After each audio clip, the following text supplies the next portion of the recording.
Всем привет! У нас на ремонте стиральная машина LG F1020ND1. Причина в чем? Стиральная машина с прямым приводом. То есть он включаешь, крутит.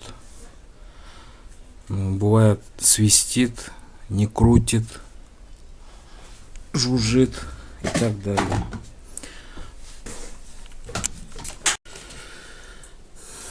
Разобрал приводной мотор. Вот он. Поменял таходатчик. Включил, все равно свистел, скрипел, жужжал. Бывало, барабан не крутит.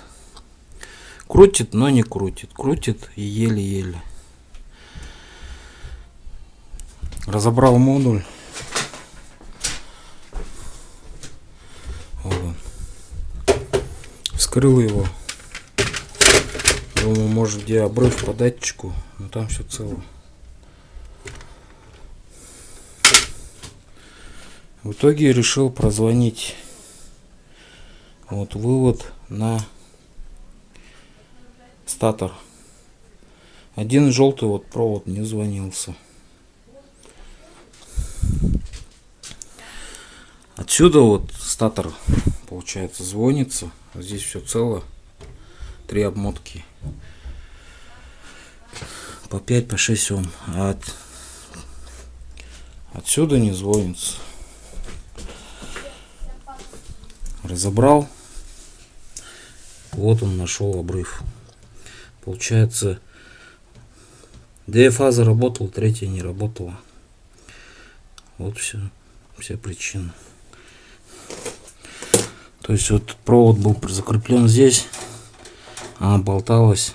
В итоге произошел обрыв. Тут вот некоторые провода тоже уже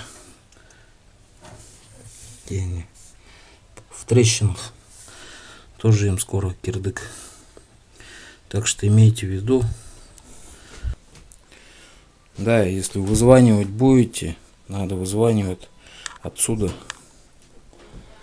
То есть вот красный, это обмотка статора.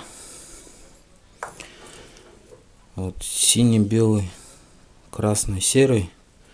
Вот это датчик холла. Менял этот датчик, толку нет. Ставил новый датчик холла. Бесполезно, все равно скрипит. Сейчас поменяю, посмотрим. Запустил машинку. Все стало работать нормально. Никакого шума. Барабан крутит, не стоит на месте, не скрипит, не пытается там что-то. Так что все дело было в обмотке статора. Не только датчик холла может показывать такие симптомы. Имейте в виду. Всем пока.